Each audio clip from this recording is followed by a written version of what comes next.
নমস্কাৰ এই মুহূৰ্তত আহি পৰিছে ৰাতিপুৱাৰ কেইবাটাও বিগ ব্ৰেকিং নিউজ। আজি হৈছে 7 ছেপ্টেম্বৰ। আজিৰ দিনটোতে অসমৰ মুখ্যমন্ত্ৰী হিমন্ত বিশ্ব শৰ্মাই লাখ লাখ মহিলাৰ বেংক একাউণ্টত প্ৰদান কৰিলে টকা।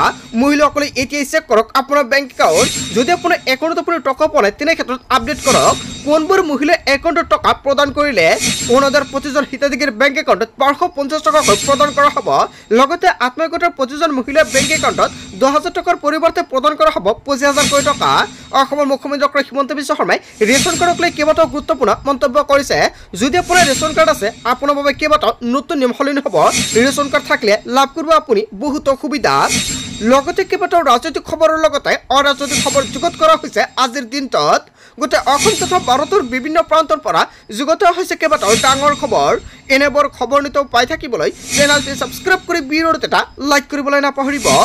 আজিৰ আমাৰ প্ৰথম খুবেই গুৰুত্বপূৰ্ণ খবৰ হৈছে অসমবাসীৰ বাবে এটা ডাঙৰ খবৰ। ৰাজ্যৰ লাখ লাখ মহিলাৰ বাবে আহি গৈছে ভাল খবৰ।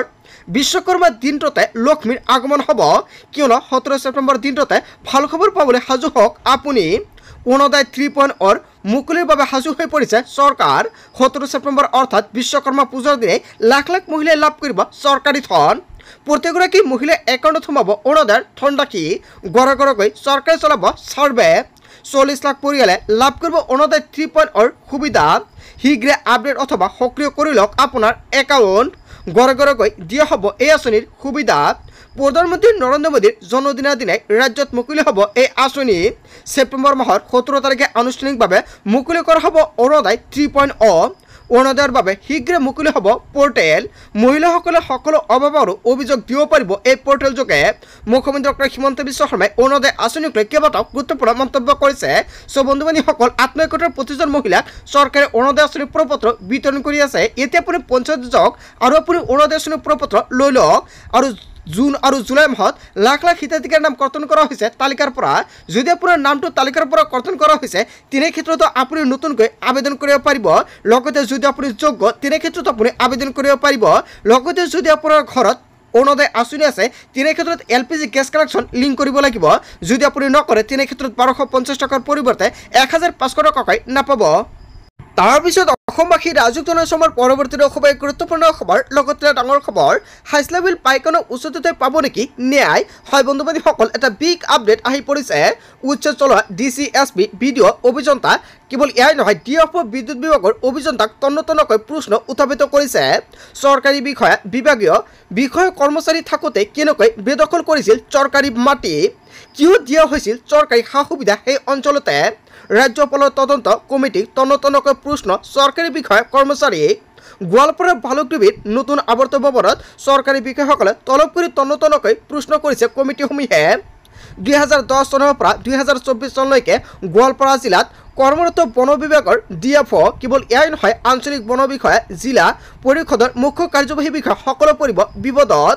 ভিডিঅ' লোক নিৰ্মাণ বিভাগৰ কাৰ্যবাহী অভিযন্তা, কনিষ্ঠ অভিযন্তা, জনস্বাস্থ্য কাৰিকৰী বিভাগৰ কাৰ্যবাহী অভিযন্তা, কনিষ্ঠ অভিযন্তা, বিদ্যুৎ বিভাগৰ কাৰ্যবাহী অভিযন্তা, সমাজ কল্যাণ বিভাগৰ বিষয়া আৰু জিলা উপায়ুক্ত সকলো বিপদত পৰিব নেকি। বৰ্তমান সময়তে জিলা আয়ুক্ত, অতিৰিক্ত আয়ুক্তক তলব কৰা হৈছে ৰাজ্যপালৰ তদন্তৰ কমিটিত।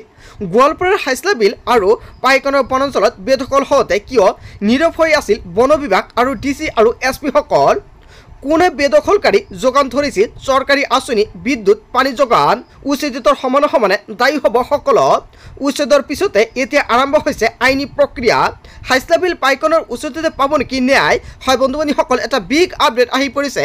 আজিৰ ভিডিঅ'টো সকলোৱে বেছিকৈ শ্বেয়াৰ কৰি দিব। তাৰপিছত অসমবাসী ৰাজুক জনসমৰ পৰৱৰ্তী খুবেই গুৰুত্বপূৰ্ণ খবৰ। লগতে ডাঙৰ খবৰ, সলনি হ'ব বিনামূলীয়া চাউল সংগ্ৰহৰ পদ্ধতি। যদি আপোনাৰ ৰেচন কাৰ্ড আছে আপোনাৰ বাবে ডাঙৰ খবৰ। 1 অক্টোবৰৰ পৰা সলনি হ'ব ৰেচন লোৱাৰ নতুন নিয়ম। চাউলৰ লগতে লাভ কৰিব কেইবাটাও নতুন সুবিধা। লগতে চাউল ল'ব যাওঁতে খেলি মেলি পালে আপুনি দিব পাৰিব অভিযোগ। তাৰ বাবে চৰকাৰৰ ফালৰ পৰা টোল ফ্ৰী নম্বৰ মুকলি কৰিছে 1800345360 দিয়ক আপুনি অভিযোগ। সম্পূৰ্ণ নতুন পদ্ধতিৰে ল'ব লাগিব ৰেচন। চাউলৰ লগতে প্ৰতিগৰাকী হিতাধিকাৰীয়ে পাব চেনি, দাইল আৰু নিমখ। মুঠ 4বিধ সামগ্ৰী লাভ কৰিব ৰেচন কাৰ্ডৰ গৰাকীয়ে। বজাৰৰ দৰতকৈ কম দামতে লাভ কৰিব ৰেচন। প্ৰতি কেজি চেনি লাভ কৰিব মাত্ৰ 38 টকাত। প্ৰতি কেজি মচুৰ দাইল লাভ কৰিব 69 টকাত। প্ৰতি কেজি নিমখ লাভ কৰিব 10 টকাত। কেৱল ইমানে নহয় 700 টকাত লাভ কৰিব ৰন্ধন গেছৰ চিলিণ্ডাৰ। যদিহে আপোনাৰ উজ্জ্বলা গেছ কানেকশ্যন আছে তেনে ক্ষেত্ৰত 250 টকাতে লাভ কৰিব গেছ কানেকশ্যন। ৰেচন সংগ্ৰহৰ সময়ত বাধ্যতামূলক দিব লাগিব ফিংগাৰপ্ৰিণ্ট দিহে সংগ্ৰহ কৰক ৰচিদ। তাৰপিছত অসমবাসীৰ ৰাজক জনসাধাৰণৰ পৰৱৰ্তী খুবেই গুৰুত্বপূৰ্ণ খবৰ। লগতে ডাঙৰ খবৰ, অসমত সম্পূৰ্ণ সুৰক্ষিত থাকিব হিন্দু বঙালী লোক। নৰেন্দ্ৰ মোদী, হিমন্ত বিশ্ব শৰ্মা, ৰঞ্জিত দাস সকলোকে হিন্দু বঙালীক কোনেও একো কৰিব নোৱাৰে। কেইবাটাও গুৰুত্বপূৰ্ণ মন্তব্য কৰিছে ৰঞ্জিত কুমাৰ দাসে। বিতৰণটো বাদাই দিয়ক, গাৰ নোম এডালো লৰাব নোৱাৰিব। 2014 চনৰ 31 ডিচেম্বৰৰ পূৰ্বে অহা সকলো লোকক দিয়া হ'ব সুৰক্ষা। বিজেপি চৰকাৰত সকলোকে হিন্দু বঙালীক কোনেও কৰিব নোৱাৰে হাৰাশাস্তি। ডি বতৰক লৈও মন্ত্ৰী ৰঞ্জিত কুমাৰ দাসে কেইবাটাও গুৰুত্বপূৰ্ণ মন্তব্য কৰিছে।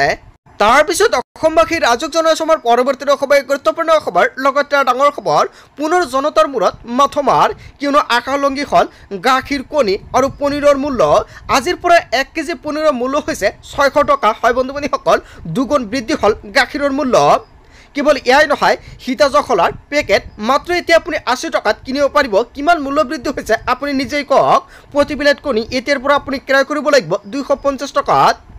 দুগ্ধজাত সামগ্ৰী আৰু কণীৰ জুই যায় দাম হ'লে বজাৰত। বন্ধু বান্ধৱীসকল, বজাৰৰ মূল্যক লৈ যদি জনতাৰ কিবা মন্তব্য কৰিব লগা থাকে, জনতাৰ মন্তব্যটো নিশ্চয় কমেণ্ট কৰি জনাই দিব। তাৰপিছত অসমবাসীৰ ৰাজক জনসাধাৰণৰ পৰৱৰ্তী খুবেই গুৰুত্বপূৰ্ণ খবৰ। লগতে ডাঙৰ খবৰ, শীঘ্ৰে আপডেট কৰি লওক আপোনাৰ যান বাহনৰ নথি পত্ৰ। আপোনাৰ ঘৰত 2চকীয়া বা 4চকীয়া বাহন আছে নেকি? তেনে ক্ষেত্ৰত আপোনাৰ বাবে ডাঙৰ খবৰ আহি পৰিছে। অন্যথা ৰাজপথত ওলালে ভৰিব লাগিব 10,000 টকাৰ জৰিমনা। যান বাহনৰ চালক লৈ আহি গ'ল নতুন নিৰ্দেশনা। সুৰাপান কৰি গাড়ী চলালে 10,000 টকাৰ জৰিমনা বিহব। লগতে 6 মাহৰ জেল নিশ্চিত। পুনৰ একে ভুল কৰিলে 15,000 টকাৰ জৰিমনাৰ লগতে 2 বছৰ পৰ্যন্ত জেল হ'ব।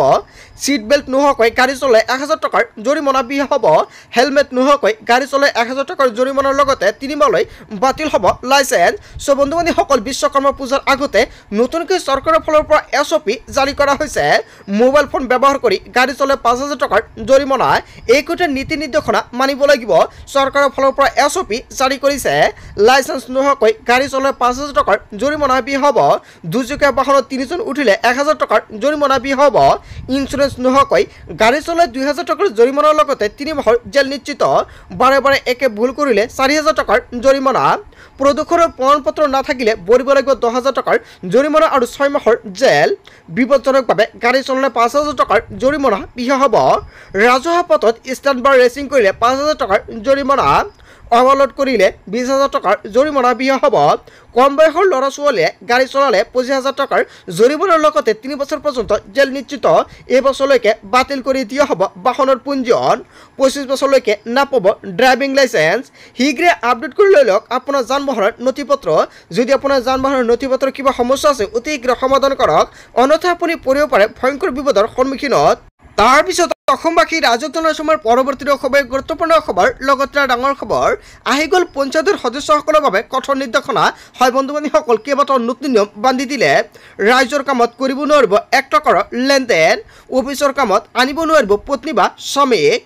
সদস্য পত্নীৰ সৈতে পঞ্চায়তৰ অফিচত বহিব নোৱাৰিব স্বামী। ৰাইজৰ কামত কৰিব নোৱাৰিব 1 টকাৰ লেনদেন। সদস্যৰ বাহিৰে পৰিয়ালৰ কোনো লোক থাকিব নোৱাৰিব পঞ্চায়তৰ অফিচত। জনতাৰ কাম সদস্যই নিজে কৰি দিব লাগিব। পৰিয়ালৰ কোনো লোকে কৰিব নোৱাৰিব হস্তক্ষেপ। সকলো পঞ্চায়তৰ সদস্যলৈ জৰুৰী নিৰ্দেশনা জাৰি কৰিছে। স্বামীসকলে পত্নীৰ কামত আহি হস্তক্ষেপ কৰিব নোৱাৰিব। যদি কৰে বিপদ নিশ্চিত। যদি এনে কৰিছে দিয়ক আপুনি অভিযোগ, তৎক্ষণাত চৰকাৰে ল'ব ব্যৱস্থা। পঞ্চায়তৰ প্ৰতিনিধিলৈ চৰকাৰে কঠোৰ নিৰ্দেশনা জাৰি কৰিছে। মন্ত্ৰী ৰঞ্জিত কুমাৰ দাসে কেইবাটাও গুৰুত্বপূৰ্ণ মন্তব্য কৰিছে। আজিৰ ভিডিঅ'টো সকলোৱে বেছি বেছিকৈ শ্বেয়াৰ কৰিব। তাৰপিছত অসমবাসীৰ ৰাজক জনসাধাৰণৰ পৰৱৰ্তী খুবেই গুৰুত্বপূৰ্ণ খবৰ। লগতে ডাঙৰ খবৰ, ৰাজ্যত বন্ধ নহয় উচ্ছেদ অভিযান। উচ্ছেদক লৈ পুনৰ মুখ্যমন্ত্ৰী ডক্টৰ হিমন্ত বিশ্ব শৰ্মাৰ নতুন ঘোষণা। এইডোখৰ মাটি অচিনাকি লোকৰ হাতত নাথাকে। হয় বন্ধু বান্ধৱীসকল, যেতিয়ালৈকে অচিনাকি লোকৰ হাতত মাটি থাকিব তেতিয়ালৈকে মুখ্যমন্ত্ৰী ডক্টৰ হিমন্ত বিশ্ব শৰ্মাই উচ্ছেদ চলাই যাব। শত্ৰুপক্ষক কোনো খবৰ নিদিয়াকৈ চলিব উচ্ছেদ অভিযান। হয় বন্ধু বান্ধৱীসকল, এতিয়াৰ পৰা কোনো ধৰণৰ জাননী নিদিয়াকৈ চৰকাৰে চলাব উচ্ছেদ। 126টা সমষ্টিতে চলিব উচ্ছেদ অভিযান।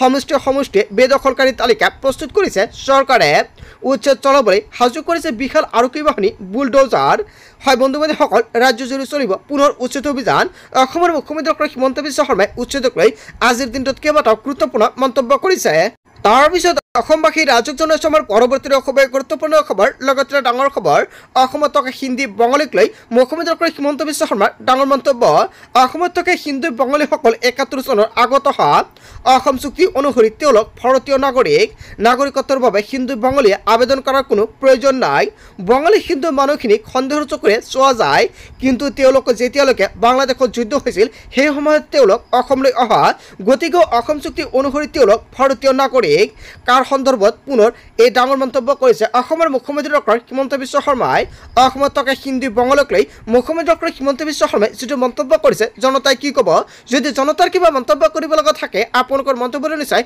কমেণ্ট কৰি জনাই দিব তাৰপিছত অসমবাসী ৰাজক জনাইছে আমাৰ পৰৱৰ্তী গুৰুত্বপূৰ্ণ খবৰ লগতে ডাঙৰ খবৰ মুখ্যমন্ত্ৰী ৰাজ্যত লাখ লাখ মহিলাক দি হ'লে ৩টা পদ এইকেইটা কাম কৰিলে পুনৰ পাব চৰকাৰী ধন ১০,০০০ কোটি টকা লাভ কৰা সকলো মহিলাই কৰিব লাগিব বিশেষ কাম গছ পুলি ৰোৱা মহিলাই ১০,০০০ কোটি টকা খৰচ কৰিব নোৱাৰিব দুৰ্গা পূজাত হয় বন্ধু বান্ধৱীসকল ১ নম্বৰত উল্লেখ কৰিছে ১০,০০০ কোটি টকা ১০জনীয়া গোটত দিব পাৰিব সকলো মহিলাই হয় বন্ধু বান্ধৱীসকল ১০জনীয়া গ্ৰুপত দি মহিলাসকলে এটা ব্যৱসায় কৰিব পাৰিব ২ নম্বৰত উল্লেখ কৰিছে মহিলাসকলে নিজৰ ব্যৱসায় কৰিব পাৰিব ৩ নম্বৰত উল্লেখ কৰিছে স্বামীৰ ব্যৱসায়ত আপুনি ১০,০০০ কোটি টকা বিনিয়োগ কৰিব পাৰে ইয়াৰে যিকোনো এটা কাম কৰিলে দ্বিতীয় পৰ্যায়ত পাব ২৫,০০০ কোটি টকা আৰু অহা বছৰত মুখ্যমন্ত্ৰী ডক্টৰ হিমন্ত বিশ্ব শৰ্মাই সকলো মহিলাক প্ৰদান কৰিব ২৫,০০০ কোটি টকা ২১ জুলাইৰ পৰাই মুখ্যমন্ত্ৰী ডক্টৰ হিমন্ত বিশ্ব শৰ্মাই বৃহৎ মন্তব্য কৰিছে মুখ্যমন্ত্ৰী ডক্টৰ হিমন্ত বিশ্ব শৰ্মাই এটা নহয় দুটা নহয় আজিৰ দিনত কেইবাটাও বৃহৎ মন্তব্য কৰিলে চ' বন্ধু বান্ধৱীসকল আজিৰ মূল ভিডিঅ'খনত আপোনালোকক এইখিনি সৰু কেইটামান ইনফৰমেশ্যন দিবলগীয়া আছিলে ভিডিঅ'টি ভাল লাগিলে লাইক কমেণ্ট শ্বেয়াৰ কৰিব চ' থেংক ইউ ফৰ ৱাচিং ফুল ভিডিঅ'